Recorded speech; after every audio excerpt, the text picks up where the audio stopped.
अस्सलामुअलैकुम। My self Hafiz Saudi. आज की इस वीडियो में हम देखेंगे इन केस अगर आप सऊदी अरेबिया के अंदर हैं, यानी कि KSA के अंदर हैं और आपको डिप्रिसिएशन कैलकुलेट करनी है एज पर जेड का रूल, जेड का प्रिंसिपल, तो आप इस तरह से डिप्रिसिएशन को कैलकुलेट करेंगे। तो एक डिप्रिसिएशन तो हम according to our accounting rule calculate कर रहे होते हैं, IE 16 को फॉलो करते हुए। और इसी तरह एक डिप्रिसिएशन हम अकॉर्डिंग टैक्स अथॉरिटी कैलकुलेट करते हैं, यानी टैक्स अथॉरिटी हमें रिलीफ देती है। अब ये कंट्री टू कंट्री डिफरेंट होता है। अगर आप UK की बात करें या USA की बात करें, तो UK में आपको complete relief in a single amount, आपको उसी टाइम आप एलिजिबल होते हैं कि आप अपना अमाउंट क्लेम कर लें अपना रिलीफ। ठीक है। जैसे कि हम एक्सपेंस, जब भी हम एक्सपेंस कर रहे होते हैं तो हमें उसमें रिलीफ मिल रहा होता है। आपने एक कंसेप्ट देखा होगा, वेट इनपुट और वेट आउटपुट। तो वेट इनपुट यानी कि आपका रिसीवेबल बनता है टैक्स अथॉरिटी से, तो वो आप एक्सपेंसेस कर रहे होते हैं तो उस पर आपका रिसीवेबल बन जाता है। और उसमें गवर्नमेंट एज अ रिलीफ आपको आपका जो वेट हो वो रिटर्न कर देती है। वेट आउटपुट क्या है? जब आप सेल करते हैं तो आपकी इनकम होती है, तो इनकम पे आपसे गवर्नमेंट टैक्स चार्ज कर रही होती है। तो इस तरह जब आप नॉन करंट एसेट बाय कर रहे हो तो ये भी आपकी स्पेंडिंग है, तो इस पे गवर्नमेंट आपको रिलीफ देती है। अब रिलीफ देने की जो मेथड है ना, वो कंट्री टू कंट्री वेरी कर रहे होते हैं। ठीक है। टैक्स अथॉरिटी और टैक्स अथॉरिटी वेरी कर रहे होते हैं। अब अगर हम सऊदी अरेबिया की बात करें, जेडका रूल्स की बात करें, तो जेडका रूल्स का जो प्रिंसिपल है रिलीफ देने का कुछ सिमिलर है IE 16 से।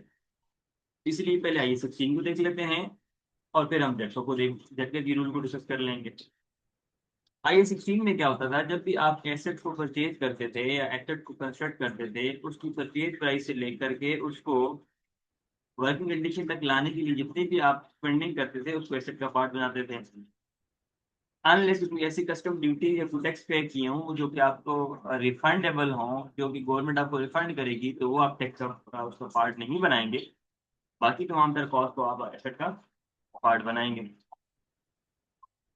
इसके बाद जब आप एसेट को रिकॉर्ड करते थे, उसे रिकॉर्ड करने के टू डिफरेंट मेथड हैं या फिर टू डिफरेंट मॉडल्स हैं IE 16 के अंदर। एक आपके पास रिवैल्यूएशन मॉडल है और इसके अपोजिट आपके पास कॉस्ट मॉडल है। अब अगर हम रिवैल्यूएशन मॉडल की बात करें, तो आप एसेट्स की वैल्यू में जो भी इंक्रीज आता है आप उसको पार कर लेते हैं और कंप्रिहेंसिव इनकम के अंदर। और इस तरह अगर डिक्रीज आता है तो डिक्रीज जब आएगा तो आप पहले देखेंगे कि आपके पास रिवैल्यूएशन रिजर्व है, तो पहले आप उससे सेट ऑफ करेंगे। और कुछ एक्सेसिव डिक्रीज होगा तो फिर आप उसको प्रॉफिट एंड लॉस में चार्ज कर लेंगे।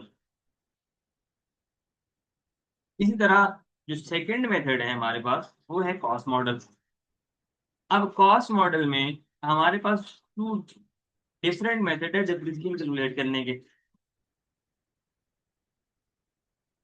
नंबर वन हमारे पास स्ट्रेट लाइन मेथड है और नंबर टू हमारे पास रिड्यूसिंग बैलेंस मेथड है।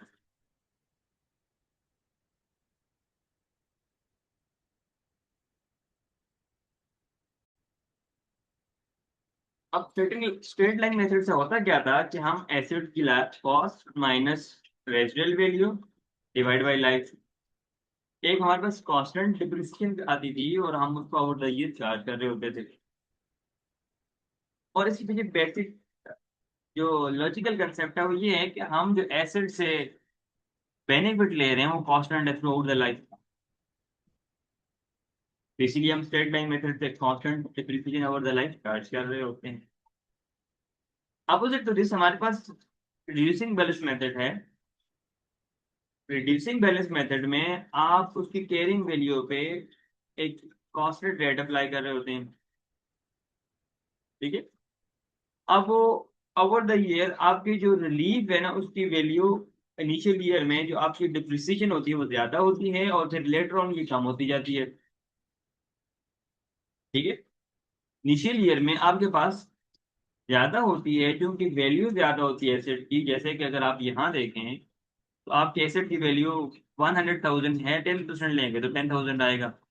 फिर कैरिंग वैल्यू जो कि 90,000 आ जाएगी, माइनस करेंगे तो 10% लेंगे तो 9,000, और फिर 81,000 10% लेंगे तो 8,100। तो ये with the passage of time ये आपकी डिप्रिसिएशन कम होती जाती है।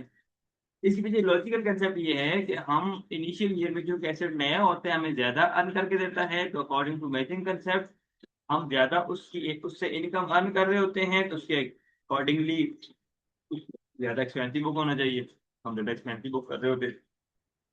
ठीक है। अब सिमिलर मेथड जो है जेटका के अंदर भी अप्लाई हो रहा होता है। जेटका भी आपको रिलीज देता है रिड्यूसिंग बैलेंस मेथड से। अब रेट डिफरेंट हो सकते हैं लेकिन कैलकुलेशन का मेथड सेम है। यानी आप एसेट की लाइफ लिखेंगे, अगर वो 5% है तो आप 5% चार्ज करेंगे, वो 10% है तो आप 10% चार्ज करेंगे, वो अगर 20% है तो 20% चार्ज करेंगे, 25% है तो 25% चार्ज करेंगे।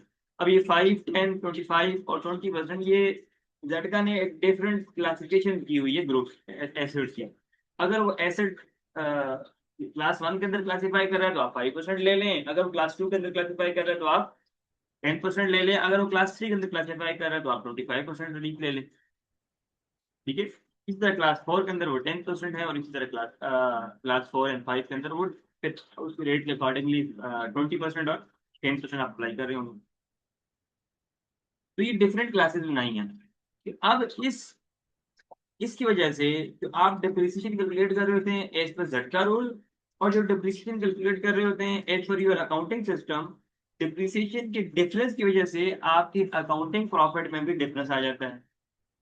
डिप्रिसिएशन के डिफरेंस की वजह से आपकी अकाउंटिंग प्रॉफिट में भी डिफरेंट आ जाता है, यानी आपका जो अकाउंटिंग प्रॉफिट है और जो टैक्सेबल प्रॉफिट है दोनों में डिफरेंस होता है, इस दोनों डिफरेंट होते हैं। अच्छा, ये सिर्फ डिप्रिसिएशन की ही वजह से नहीं होता, ये और भी काफी सारे ऐसे एक्सपेंसेस हैं जिनकी वजह से डिफरेंस आ रहा होता है। जैसे आप फाइनल पेनल्टी की बात करें तो आप अकाउंटिंग प्रॉफिट में लेस कर रहे होते हैं, टैक्स वाले इसको अलाउ नहीं करते, जेड का भी इसको अलाउ नहीं करता। इसी तरह आप एम्प्लॉइज को एंटरटेनमेंट पार्टी वगैरह आप प्रोवाइड कर रहे होते हैं, तो जेड का भी अगर मेजर पार्टी है सिग्निफिकेंट अमाउंट है तो जेड का उसको अलाउ नहीं कर रहा, नहीं करता, और आप अपने अकाउंटिंग में उसके एक्सपेंस बुक करते हैं। ठीक है। इसी तरह आपका ये टू इन्वेंट्री की वैल्यू में कम अगर डैमेज हो जाए तो उसकी वैल्यू में उसकी वैल्यू डिक्रीज हो जाती है, तो एज पर अक्रूवल कंसेप्ट और as per matching concept. Accrual concept क्या है कि जिस पीरियड का एक्सपेंस है वहीं बुक करो, तो वैल्यू में जो डिक्रीज आया है वो जनवरी में आया है, तो आप डेफिनेटली जनवरी में रिकॉर्ड करेंगे उसको। जबकि जेड का आपसे कहेगा क्या आपको ये जो वैल्यू में डिक्रीज आया है क्या एक्चुअली आपने वो कम वैल्यू रिसीव की कैश की फॉर्म में, तो आप कैश की फॉर्म में आपने तो रिसीव नहीं की होगी तो आपको अलाउ नहीं करेगा। इसलिए अकाउंटिंग प्रॉफिट और टैक्सेबल प्रॉफिट में डिफरेंस आ सकता है डिफरेंट रीजन की वजह से, उसमें से एक डिप्रिसिएशन भी है। अब इस डिफरेंस की वजह से आप अच्छा इसमें से कुछ ऐसे डिफरेंस है जो परमानेंट है, कुछ ऐसे टेम्परेरी हैं। ठीक है। तो जो डिप्रिसिएशन है टेम्परेरी डिफरेंस में आती है आपके पास। ठीक है। अब इस डिफरेंस की वजह से आपके पास डेफर्ड टैक्स का कंसेप्ट आता है। अगर आपका अकाउंटिंग प्रॉफिट ज्यादा हो और टैक्सेबल प्रॉफिट कम हो, अगर आपका अकाउंटिंग प्रॉफिट ज्यादा हो और टैक्सेबल प्रॉफिट कम हो तो आपका डेफर्ड टैक्स लायबिलिटी बनती है। क्योंकि अकाउंटिंग प्रॉफिट ज्यादा है और टैक्स वाला उस जो पर्टिकुलर अमाउंट है उसको करंट पीरियड में वो कहता है कि आज क्योंकि आपको रिसीव नहीं हुआ तो उसको प्रॉफिट रिकॉर्ड नहीं करो। जैसे कि आप डिविडेंड की बात करते हैं, तो डिविडेंड आपको 2026 में अगर डिक्लेयर हुआ है, 2025 में डिक्लेयर हुआ है, तो अकॉर्डिंग टू अक्रूवल कंसेप्ट इस पीरियड के इस पीरियड के एक्सपेंस को आप वहीं बुक करेंगे। ठीक है। अब आपने इसको 2025 के अंदर बुक कर दिया लेकिन आपको रिसीव नहीं हुई तो टैक्स अथॉरिटी आपको अलाउ नहीं करेगी।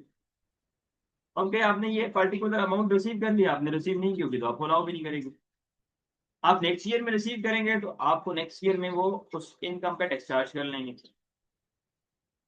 ठीक है। तो इसकी वजह से डिफर्ड टैक्स कंसेप्ट आता है। अब फ्यूचर के अंदर टैक्स तो देना है आपने, तो आज उतनी अमाउंट पे जो इनकम फ्यूचर के अंदर रिसीव होनी है उस पे वही सिमिलर रेट अप्लाई करके, कॉर्पोरेट जो भी रेट है उस रेट को अप्लाई करके, जिस कंट्री के अंदर हैं, आप यूके के अंदर हैं, यूएसए के अंदर हैं, किसी भी कंट्री के अंदर हैं, वो पर्टिकुलर रेट अप्लाई करके आप अपनी आज अपना डेफर्ड टैक्स लाइबिलिटी बुक कर लेंगे।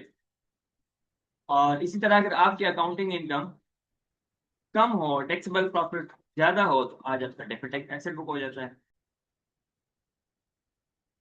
फिर जो भी इनकम होगी जो फ्यूचर के अंदर आपको रिसीव होगी, तो आज आप उस पर डेफर्ड टैक्स एसेट या लाइबिलिटी बुक कर लेंगे। एक्सपेंस नॉर्मली एसेट को कवर होता है, जो कि अभी अलाउ नहीं होता, फ्यूचर के अंदर अलाउ होता है। और इसी तरह इनकम पे आपकी लाइबिलिटी बुक हो रही होती है। अब अगर केएसए के अंदर है तो आप 20% अप्लाई करेंगे। इस तरह अगर आप यूएई के अंदर है तो 9% अप्लाई करेंगे। आप ऑस्ट्रेलिया के अंदर है तो 30% अप्लाई कर रहे होंगे। ठीक है। और इस तरह यूके के अंदर हैं तो आप डिफरेंट रेट अप्लाई कर रहे होंगे। यूएसए के अंदर हैं तो आप डिफरेंट रेट अप्लाई कर रहे होंगे। यूएसए के अंदर क्योंकि रेट कॉन्स्टेंट नहीं है, स्टेट टू स्टेट वेरी कर रहा होता है। ठीक है। तो अगर केएसए के अंदर है तो आज आप उस इनकम पे 20% अप्लाई करके आप debit debit profit and loss, credit debit tax liability book कर लेंगे, क्योंकि फ्यूचर के अंदर आपने इसको पे करना है। तो आज अपना एक टैक्स लाइबिलिटी आप रिकॉर्ड कर लेंगे और वो प्रॉफिट एंड लॉस को हेड कर जाएगा। तो ये कंसेप्ट है, जब आपके पास अकाउंटिंग अकाउंटिंग प्रॉफिट और टैक्सेबल प्रॉफिट में डिफरेंस आ रहा हो, तो उस वजह से डेफर्ड टैक्स का कंसेप्ट आता है। और या तो वो डेफर्ड टैक्स एसेट बन रहा होता है या डेफर्ड टैक्स लाइबिलिटी बन रही है। Asset in case future relief के केस में बनता है, फ्यूचर में आपको रिलीफ मिलना है, आपको अभी अलाउ नहीं किया जाता कोई पर्टिकुलर एक्सपेंस, तो फ्यूचर में अलाउ किया जाएगा, तो आपको फ्यूचर में रिलीफ बनना है, मिलना है, तो आज आप उसको एसेट बुक कर लेते हैं। और इस इन केस फ्यूचर में आपने टैक्सेबल अथॉरिटी को पे करने हैं, तो आज अपनी टैक्स लाइबिलिटी बुक कर लेते हैं as a tax deferred tax liability. यानी लाइबिलिटी केस में deferred profit and loss, credit deferred tax liability. और रिलीफ की सूरत में debit deferred tax, credit profit and loss. और लाइबिलिटी केस में debit profit and loss, credit deferred tax liability. उस particular amount से 20% अप्लाई करेंगे और आप अपनी अमाउंट बुक कर लेंगे।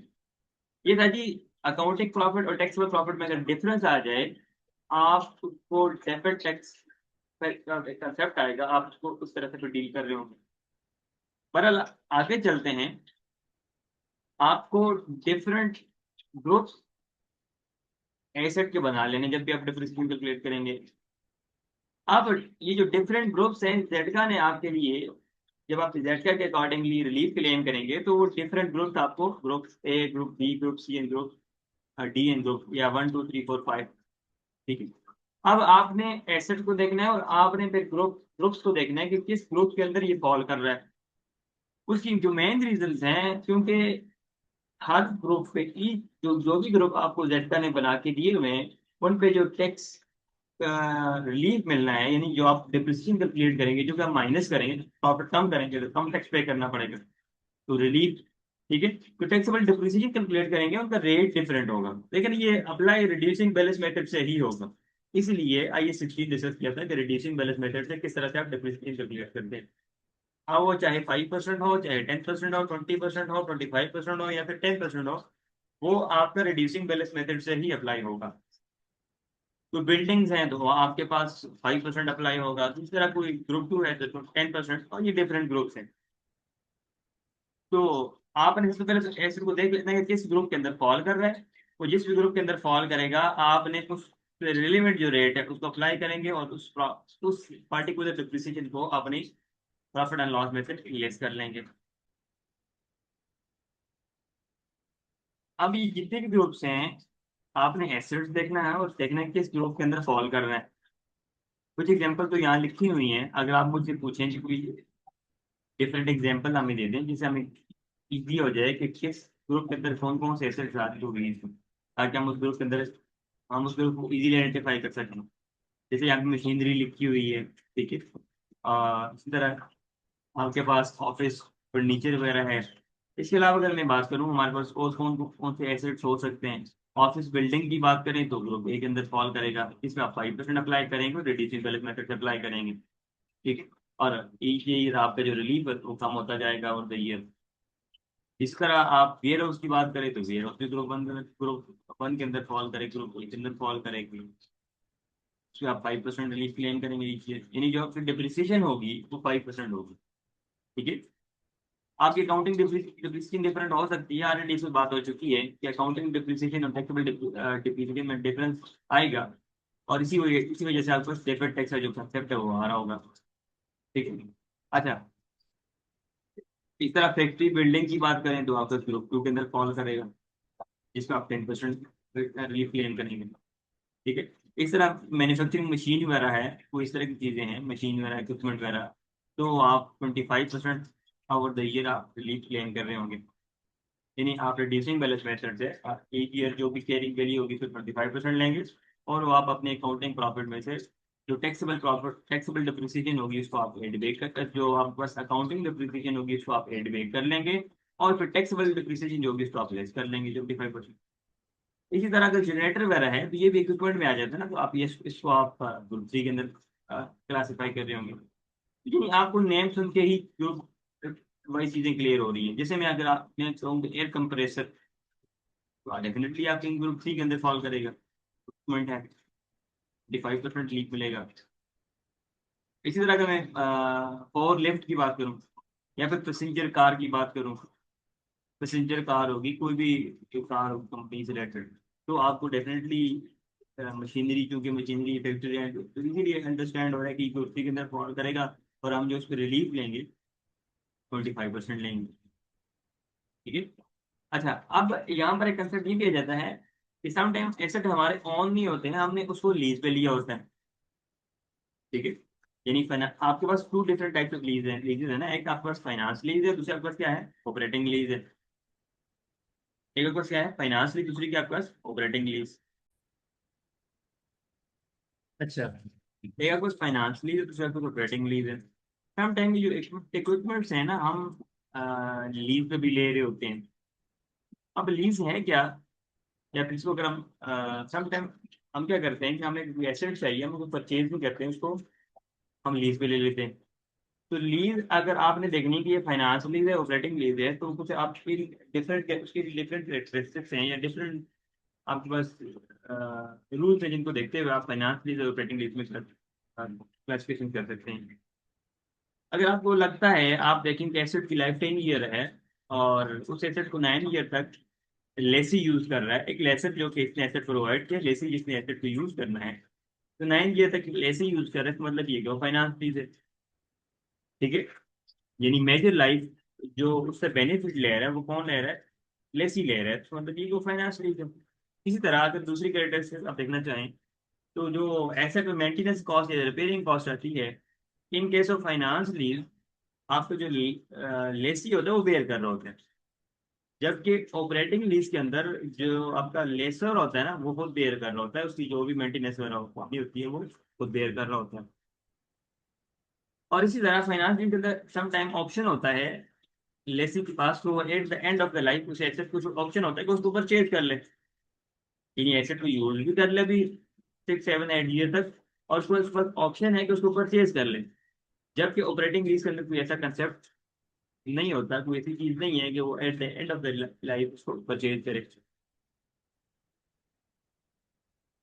ठीक है। और आपकी जो ऑपरेटिंग लीज है फाइनेंशियल लीज में एक मेजर डिफरेंस ये भी है कि एक कैंसिलेबल, इजीली कैंसिलेबल होती है आपकी, और जबकि दूसरी जो है ना कैंसिलेबल नहीं होती, आप किसी भी टाइप कैंसिल नहीं कर सकते।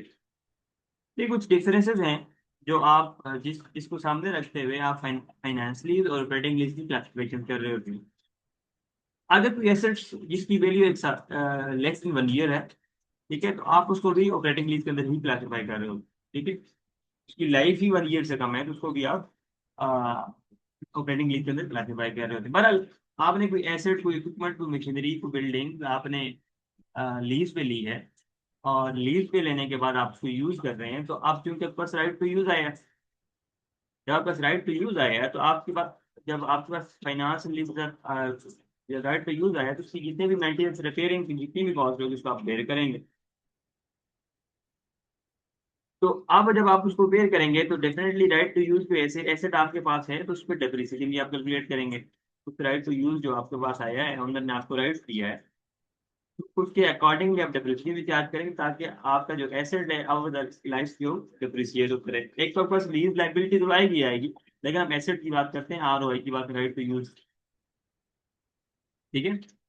अच्छा, राइट टू यूज में आप क्या करेंगे, आप इस एसेट को डिप्रिसिएट कर रहे होंगे, लेकिन उसमें आप देखेंगे आपने कार परचेज, कार लीज पे ली है, या फिर आपने बिल्डिंग लीज पे ली है, मतलब आपने फर्नीचर लीज पे ली है, आप एयरक्राफ्ट लीज पे ली है, या फिर आपने शिप लीज पे ली है, ट्रेन लीज पे ली है, या फिर इंडस्ट्रियल बिल्डिंग लीज पे ली है। तो कुछ इस तरह से चीजें आप पहले आप उस एसेट को देखेंगे, और फिर उसको उस ग्रुप के अंदर क्लासिफाई करेंगे, ताकि उसके अकॉर्डिंगली रेट अप्लाई हो सके। इसी तरह अगर आपने जनरेटर लीज पे लिया है तो आप ग्रुप थ्री के अंदर क्लासीफाई करेंगे, 25% अप्लाई करेंगे। आपने कुछ कार वगैरह लीज पे ली है तो आप उसको ग्रुप थ्री के अंदर क्लासीफाई करेंगे, या फिर आपकी परचेज है तो भी ग्रुप थ्री के अंदर क्लासीफाई करेंगे और आप उसमें 25% कैलकुलेट कर रहे होंगे। कुछ सॉफ्टवेयर वगैरह आपने अगर इम्प्लीमेंट करवाए, परचेज किया है, तो ग्रुप थ्री के अंदर ही आएगा, और उस पर भी आप 23% ही 25% ही अप्लाई कर रहे होंगे, यानी जो रिलीफ आपकी डिप्रिसिएशन कैलकुलेट करेंगे 25% कैलकुलेट करेंगे। इसी तरह कोई फोटो कॉपियर मशीन वगैरह है तो ग्रुप फाइव के अंदर आ जाएगी। एयर कंडीशनर वगैरह है, आप ग्रुप फाइव के अंदर आ जाएगा। ग्रुप फाइव के अंदर जो आपका रेट है रिलीफ का वो आपको 10% है। और गुडविल भी, जो कि यहाँ पे बस लिखी हुई है कि गुडविल ग्रुप फाइव के अंदर आएगी, लेकिन जो दूसरे तमाम तर एसेट्स हैं वो उनकी रिलेवेंट क्लासिफिकेशन के अंदर आप अप्लाई करें। जो ग्रुप ए है, टू है, ग्रुप वन है, टू है, थ्री है, फोर है, आप देखेंगे किस ग्रुप के अंदर वो फॉल कर रहा है तो आप उसको वहाँ पे क्लासीफाई करेंगे। लेकिन जो गुडविल है पर्टिकुलर, और वो गुडविल जो कि परचेज हो, एक इंटरनली रिलेटेड गुडविल होती है और एक परचेज गुडविल होती है। तो हम परचेज गुडविल की बात करते हैं। जो परचेज गुडविल होगी, आप नॉन करंट एसेट पे डेप्रिसिएशन चार्ज करते हैं और इंटेंजिबल एसेट पे आपको उनको अमोर्टाइज करते हैं। तो जो आप अमोर्टाइजेशन चार्ज करेंगे तो वो तो आप एक तो according to your accounting rule, ठीक है, आप अकाउंटिंग रूल देखेंगे कि आपके इंटेंजिबल एसेट जो हैं जो भी हैं उस पर आप अमोर्टाइज करेंगे। लेकिन आप जो गुडविल होती है इसको एनुअली आप रिव्यू कर रहे होते हैं ओवर लाइफ। कुछ ऐसे एसेट्स होते हैं जिनको आप जिसकी वैल्यू जो है आप एनुअली रिव्यू करोगे। ऐसे एसेट जो कि इनडेफिनेट लाइफ वाले होते हैं वो भी रिव्यू कर रहे होते हैं, इसी तरह गुडविल को भी आप एनुअली रिव्यू कर, ठीक है, कोई वैल्यू में इंक्रीज या डिक्रीज आती है तो आपने लॉन्च बुक कर लेते हैं। बहरहाल यहाँ पे क्योंकि रिलीफ की बात हो रही है तो रिलीफ कैसे लेंगे, तो वो 10% लेंगे आप, ठीक है, 10% आवर रिड्यूसिंग बैलेंस मेथड। इसी तरह कोई आप सीसीटीवी कोई कैमरा सिस्टम आपने इंस्टॉल करवाया है और अच्छी खासी अमाउंट है तो आप उसको ग्रुप फाइव के अंदर क्लासीफाई कर रहे होंगे, ठीक है। ऑफिस इक्विपमेंट वगैरह है जिसमें आपको फर्नीचर वगैरह आ जाता है तो इसको आप ग्रुप फाइव के अंदर क्लासीफाई करेंगे। तो ये डिफरेंट डिफरेंट ग्रुप्स है, काफी सारे एग्जाम्पल मैं दे चुका हूँ जिनसे आपको आइडिया हो सकता है कि अब आपने किस एसेट को किस ग्रुप के अंदर क्लासीफाई करना है। अब हम चलते हैं कि आपने अगर रिलीफ कैलकुलेट करना है तो रिलीफ कैसे कैलकुलेट करेंगे।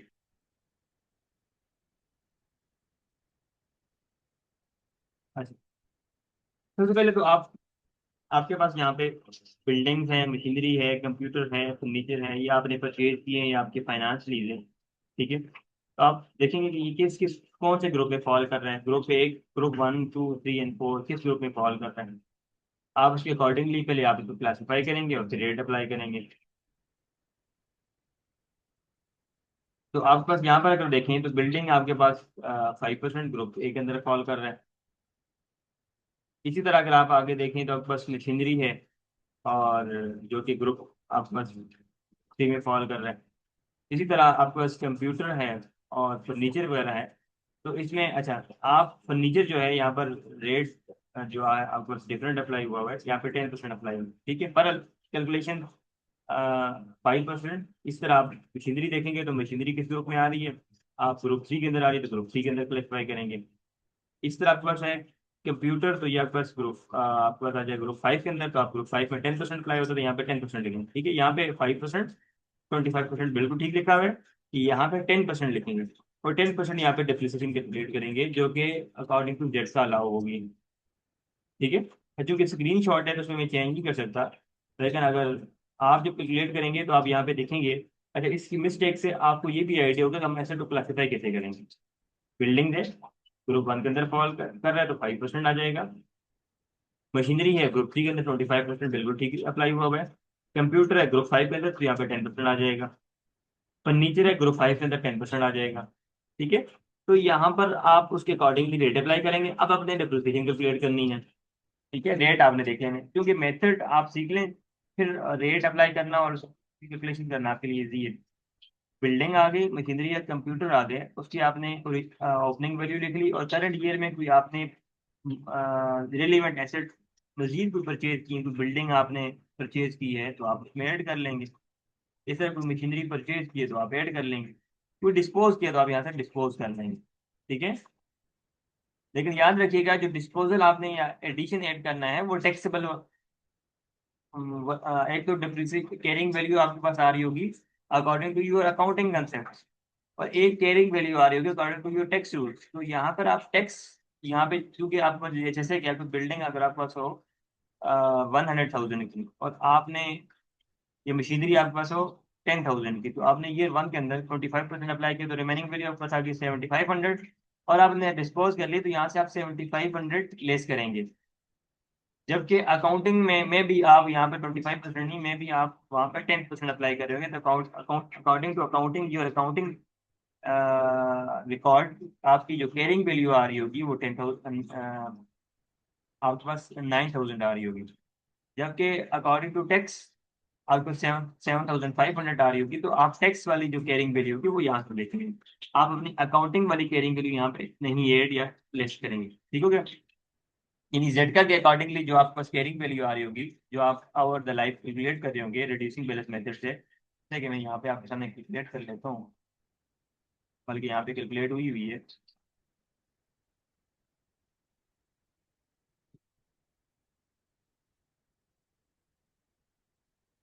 ये देखिए, यहाँ पे आप आपको लेट्स सपोज जेड का ने 10% अलाउड किया, फर्नीचर था तो फर्नीचर पे 10% अलाउ है, तो आप ईयर वन में 10% आपने लिया 100,000 का, तो ये आपके पास 10,000 रियाल आ गया। फिर आपके पास ईयर टू में कैरिंग वैल्यू 9,000 है, जेड का रूल, तो आपके पास 9,000 आ गया। ईयर थ्री में आपके पास carrying value as per Z का 81,000 और 8,100 आ गया। अब मैं भी कि आप जो डिप्रिसिएशन कैलकुलेट कर रहे होंगे according to your accounting concept, वो स्ट्रेट लाइन मेथड से 10 ईयर लाइफ पे कर रहे होंगे या 20 ईयर लाइफ पे, तो आप डिवाइड बाय 20 करेंगे, तो आपके पास जो पर ईयर डिप्रिसिएशन आ जाएगी वो 5,000 आ जाएगी। तो ईयर वन में आपकी अकाउंटिंग की जो वैल्यू आएगी वो 95,000। ईयर टू में आपके अकाउंटिंग की कैरी वैल्यू आ जाएगी 90,000, और ईयर थ्री में आपके पास 85,000। ये आपकी according to your accounting carrying value आ रही है। लेकिन हम कैरिंग वैल्यू जो कि अकॉर्डिंग टू अकाउंटिंग है उसको कंसिडर नहीं करेंगे, एज पर जेड का रूल जो कि 10% हमने अप्लाई किया फर्नीचर पे, उससे जो कैरिंग वैल्यू 81,000 आ रही है, और हमने फर्नीचर सेल कर दिया है यानी ईयर टू के अंदर, तो ईयर टू के अंदर हमारे पास जो कैरिंग वैल्यू आ रही होगी वो 81,000 आ रही होगी, और हम भी यहाँ जा करके इसको लेस कर देंगे। तो आई होप सो कि आपको ये क्लियर होगी होगी कि हमने कौन सी वैल्यू यहाँ से लेस करनी है। जब लेस करेंगे तो आपका टैक्स बेस वैल्यू आएगी। फिर उसके बाद आप यहाँ पे 5% अप्लाई करेंगे। ठीक है, यहाँ पर आप 25% अप्लाई करेंगे, बिल्कुल ठीक है। इन दोनों पे आप 10% अप्लाई करेंगे, क्योंकि ये ग्रुप 5 के अंदर फॉल कर रहे हैं, तो इन पे आप 10% अप्लाई करेंगे। तो फिर आपके पास ये वैल्यू लेट 5% अप्लाई करके ये वैल्यू बिल्कुल 2 मिलियन पे आपके पास ये यही वैल्यू आएगी, और 1 मिलियन की जो वैल्यू यही आ जाएगी। और इसी तरह इन दोनों की जो वैल्यूज आएंगी, वो अगर 10% अप्लाई करेंगे तो ये 20,000 आ जाएगी, और ये 10,000। अब मैं इनको यहाँ पे लिख लूँ।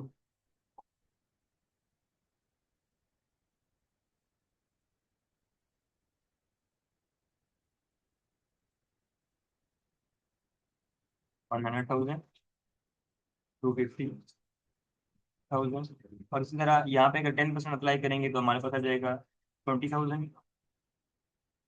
और नेक्स्ट पे अगर हम 10% अप्लाई करेंगे तो हमारे पास आ जाएगा 10,000। इन सबको हम ऐड कर लेते हैं, तो हमारे पास डिप्रिसिएशन आ जाएगी एज पर जेड का रूल।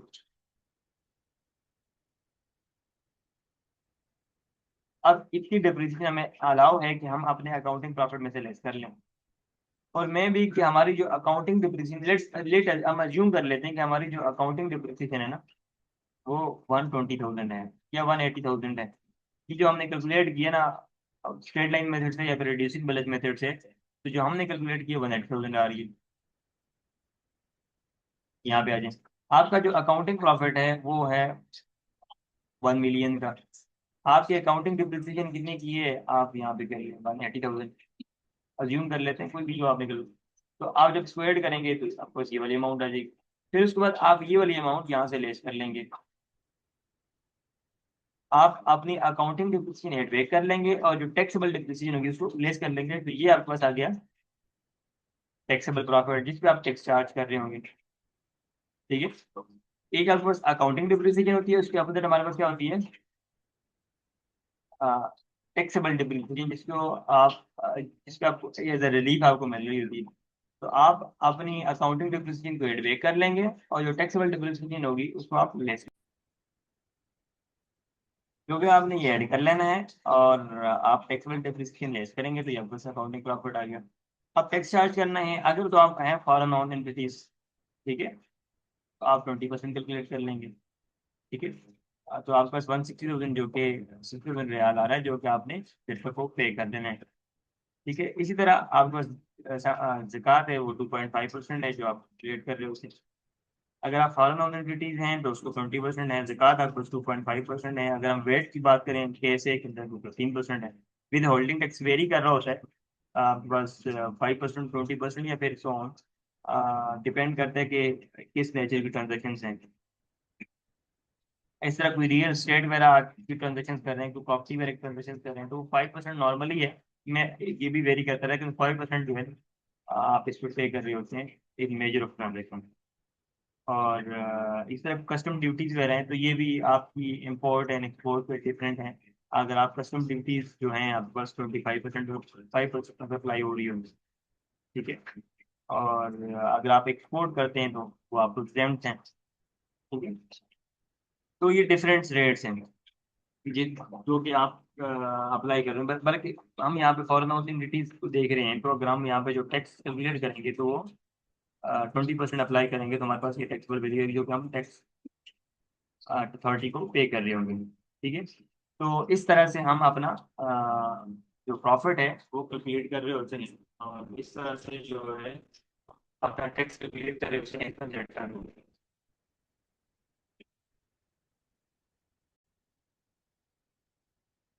इस तरह का आपको यहाँ पर टैक्स आ जाएगा, आप 20% अप्लाई करेंगे। इस तरह कंसेप्ट आपको आ जाता है लॉस कैरी फॉरवर्ड। यहाँ पे आपके पास प्रॉफिट हो गया इन केस, या फिर आप आपको यहाँ पे लॉस आ गया, ठीक है। तो आप उस केस में क्या कर सकते हैं, एक तो आप ईयर में रिलीफ ले लें, गवर्नमेंट से रिटर्न ले लें, या फिर आप उस लॉस को कैरी फॉरवर्ड कर लें।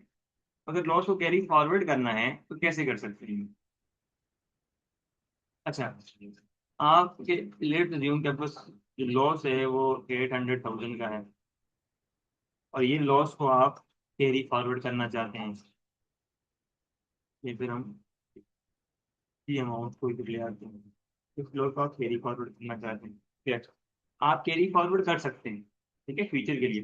लेकिन याद रखिएगा कि आप जब फ्यूचर के अंदर रिलीफ लेंगे ना, इसमें 25% तक की अमाउंट का रिलीफ ले सकते हैं। यानी जब आप फ्यूचर के अंदर आपको प्रॉफिट होगा तो इस वाले प्रॉफिट का 25% आप रिलीफ लेंगे, 200,000। यानी आपको प्रॉफिट फ्यूचर फ्यूचर के अंदर अगर आपको प्रॉफिट हो जाए 600,000, तो पहले आप अगर आपने रिलीफ क्लेम करना है तो पहले आप ये वाला रिलीफ इतना क्लेम कर लेंगे और बाकी 400,000 पे 20% आप टैक्स पे करेंगे। प्रॉफिट कितना हुआ है आपके पास 600,000 का, और लॉस कैरी फॉरवर्ड कितना हुआ 800,000 का, कि आप कंप्लीटली यहाँ पे सेट ऑफ कर सकते हैं। लेकिन एक तो जिसका रूल आप जिस 25% ही क्लेम कर सकते हैं इन ईच ईयर, तो आप 25% जब क्लेम करेंगे तो बनेगा 200,000। और जब 600,000 में से आप 200,000 माइनस करेंगे तो आपको रिमेनिंग जो वैल्यू आएगी 400,000, और उसमें से फिर क्या करेंगे आप अपना टैक्स कैलकुलेट कर लेंगे 20%। तो ये आपने फिर टैक्स अथॉरिटी को पे करना। नेक्स्ट ईयर में जाएंगे तो नेक्स्ट ईयर में करते हैं अगेन तक आप प्रॉफिट आ गया तो 300,000 का, तो फिर आप 20% जो कि आपने कैलकुलेट किया है 25%, ये आपको अलाउ है कि आप क्लेम कर सकते हैं इतनी अमाउंट। तो आपको इतना प्रॉफिट आएगा और जब आप 20% लेंगे तो कितनी अमाउंट आपने टैक्स अथॉरिटी को पे कर देंगे, ठीक है। अब तक आपने जो रिलीफ क्लेम किया है इतनी अमाउंट में से वो 20,000 यहाँ यहाँ पे किया और 20,000 आपने यहाँ पे किया है, तो रिमेनिंग आपके पास इसका 400,000 रिमेनिंग है जो कि आपके फ्यूचर की डेट तक, फ्यूचर की किसी डेट में भी आप उसे क्लेम कर सकते हैं। लेकिन याद रखिएगा कि अगर आपने रिलीफ क्लेम करना है और आपको लॉस हुआ है और लॉस होने के बाद आपकी जो ऑनरशिप है वो 50% ज़्यादा जो है ऑनरशिप चेंज हो चुकी है। यानी आपकी जो प्रीवियस जो ऑनर थे 10 ऑनर थे जिन्होंने कंपनी को ऑन किया हुआ था, अब जो उसमें से 8 जो ऑनर हैं या 6 जो ऑनर हैं उन्होंने उस कंपनी को क्विट किया, उन्होंने अपने शेयर सेल किए। अब न्यू ऑनर ने उसको उस कंपनी को अक्वायर कर लिया, तो अभी जो रिलीफ है ना ये कैरी फॉरवर्ड नहीं होगा, ठीक है। तो इस केस में ये कैरी फॉरवर्ड नहीं होता। जब आपकी 50% ऑनरशिप चेंज हो जाए। इन केस अगर आपकी 50% ऑनरशिप चेंज ना हो, ऑनर स्टिल वही हो जिन्होंने जब लॉस हुआ था, तो जब उन्होंने कंपनी को ऑन किया हुआ था, तो आपका रिलीफ जो है कैरी फॉरवर्ड हो सकते हैं और फ्यूचर के प्रॉफिट से आप इसको ऑफसेट कर सकते हैं। ये था जी आपको आपके कुछ कॉर्पोरेट टैक्स किस तरह से आप अपनी केएसए के अंदर सऊदी के अंदर, सऊदी अरेबिया के अंदर हैं। तो अगर आपको टैक्सेबल इनकम कैलकुलेट करनी है या फिर टैक्स कैलकुलेट करना है कॉर्पोरेट अपनी नेट प्रॉफिट पे, तो आप कैसे कैलकुलेट कर सकते हैं, और फिर कौन कौन से ग्रुप्स हैं और उन ग्रुप्स में कौन कौन से एसेट्स आते हैं और उन पे रेट क्या है, 5%, 10%, 25%, 20%। ठीक है, तो कौन कौन से रेट उस पर अप्लाई होते हैं, तो वो हमने डिस्कस किया। फिर हमने एक डेफर्ड टैक्स टैक्स टैक्स का कंसेप्ट डिस्कस किया कि आपके अकाउंटिंग प्रॉफिट और टैक्सेबल प्रॉफिट में डिफरेंस आता है। कुछ ऐसी चीजें होती हैं जो टैक्स अथॉरिटी अलाउ करता है फ्यूचर में, क्योंकि tax authority normally cash basis पे चल रहा होता है और हम अक्रूवल बेसिस पे चल रहे होते हैं। अक्रूवल बेसिस कहता है जैसे एक्सपेंस हो उसको वहीं बुक कर लो, जैसे इनकम हो उसको वहीं रिकॉर्ड कर लो। कैश बेसिस अकाउंटिंग क्या होती है कि जब तक मिले ना तब तक रिकॉर्ड ना करो। ठीक है, जब तक पे ना करो तब तक रिकॉर्ड ना करो। तो हम चूंकि अक्रूवल अकाउंटिंग पे चीजों को रिकॉर्ड कर रहे होते हैं और कैश जो हमारे टैक्स अथॉरिटीज हैं वो कैश बेसिस पे चल रही होती हैं, तो इसलिए हमारे प्रॉफिट और टैक्सेबल प्रॉफिट में डिफरेंस आ जाते हैं। और इसी तरह अ, जो हमारे स्पेसिफिक हेड था नॉन करंट एसेट्स का, जिसमें जेटका ने कुछ ग्रुप्स बनाए हैं, और अगर आपने कुछ पर्टिकुलर एसेट्स पे कुछ रिलीफ लेना है, तो उसका प्रोसेस क्या होगा, क्या आप इन सिंगल शॉट सारा का सारा रिलीफ ले लेंगे या फिर विद रिड्यूसिंग बैलेंस मेथड। तो हमने यहाँ पे डिस्कस किया कि रिड्यूसिंग बैलेंस मेथड से हम उसको कैलकुलेट करेंगे, और फिर वो जो भी डिप्रिसिएशन आएगी हम उसको अब वहां से लेस कर रहे होंगे, और जो अकाउंटिंग वाले डिप्रिसिएशन हम कैलकुलेट करेंगे उसको हम एड पे कर लेंगे। ठीक है, तो इसी तरह डेफर्ड टैक्स का कंसेप्ट हमने डिस्कस किया कि डेफर्ड टैक्स में अगर आपके पास आपकी अकाउंटिंग इनकम ज्यादा है और टैक्सेबल इनकम कम है, तो आपके पास डेफर्ड टैक्स लायबिलिटी आ जाएगी। और इस तरह आपकी अकाउंटिंग इनकम कम है, टैक्सेबल आपकी इनकम ज्यादा है, तो आपके पास डेफर्ड टैक्स एसेट आ जाएगा। तो आई होप सो कि ये सारी की सारी चीजें आपको क्लियर हो गई हैं, और ये इंतहाई इंपॉर्टेंट कंसेप्ट है। वैसे भी जो ऐसे मैटर और ऐसे सिचुएशन जिनके कंसर्न गवर्नमेंट से हो, लॉ से हो, वो नॉर्मली उनको ज्यादा इंपॉर्टेंस होती है एज कम्पेयर टू हमारी हर ट्रांजेक्शन ही इंपॉर्टेंट है। हमने अ, अ, जब भी कोई ट्रांजेक्शन करनी है, जब भी कोई ट्रांजेक्शन को रिकॉर्ड करना है, तो आप हम उसको उसकी एक्यूरेसी को और उसकी कंप्लीटनेस को इंश्योर करें। लेकिन इसके साथ साथ जब हम जेटका से कोई ऐसी ट्रांजेक्शन कर रहे होंगे या जेटका से कोई चीज, क्योंकि जब कोई हमसे मिस्टेक हो जाती है, ठीक है, अनइंटेंशनली, तो फिर झटका को अगर कहीं डाउट होता है तो वो फिर तमाम तरह हमारे प्रीवियस रिकॉर्ड को भी चेक कर रहे हैं। ठीक है, तो उससे एक एक्स्ट्रा थ्रेड्स एक्स्ट्रा आपके पास हर्डल्स थ्रेड्स होता है कि हाँ कहीं पास रिकॉर्ड जो है ना वो दोबारा से वन बाय वन के डॉक्यूमेंट्स प्रोवाइड करना, उन पे एविडेंस प्रोवाइड करना, तो वो एक अच्छी खासी जो है ना प्रॉब्लमेटिक सिचुएशन होती है। इससे बचने के लिए आपको जितनी भी चीजें हैं ये क्लियर होनी जरूरी है। तो बहरहाल इन केस अगेन रिवाइज करते हैं। ग्रोथ हमने डिस्कस किए, फाइव फाइव ग्रुप्स हैं, 5%, 10%, 20%, 25%, 10% दो दफा आ रहा होता है। फिर कौन कौन से एसिड्स हैं वो हमने उनकी काफी सारे एसिड्स की क्लासिफिकेशन की हैं। इसके साथ साथ हमने finance lease operating lease research किया है, और मैंने कहा कि यहाँ पर हमने फाइनेंस लीज को कंसिडर करना है जब भी हमने एसेट पे रिलीफ लेना है। यानी जो आपके पास फाइनेंस लीज वो लीज जिसकी मेजर लाइफ आपके पास हो, जिसका रिस्क इन रिवॉर्ड कंपनी के पास हो, ठीक है, और जिसकी रिपेयर मेंटेनेंस कॉस्ट कंपनी के पास हो, और ऑप्शन हो कि at the end of the life हम उसको परचेज कर सकें। जबकि operating lease short term lease होती है, और इसी तरह ऑपरेटिंग लीज में जो रिपेयर एंड मेंटेनेंस कॉस्ट होती है वो लेसर के पास ही होती है, और उसको जब चाहे वो टर्मिनेट कर सकते हैं। जबकि फाइनेंस लीज में ऐसा कोई भी ऑप्शन नहीं है। लेकिन आप फाइनेंस लीज में हम देखेंगे यहाँ पर ROI यानी राइट टू यूज, ठीक है, right to use from our the period, जब हम उसको डिप्रिसिएट कर रहे होंगे, तो हम फिर जैसा कि ये जो रूल्स हैं हम इसको सामने रखते हुए अपनी जो डिप्रिसिएशन है कैलकुलेट करेंगे।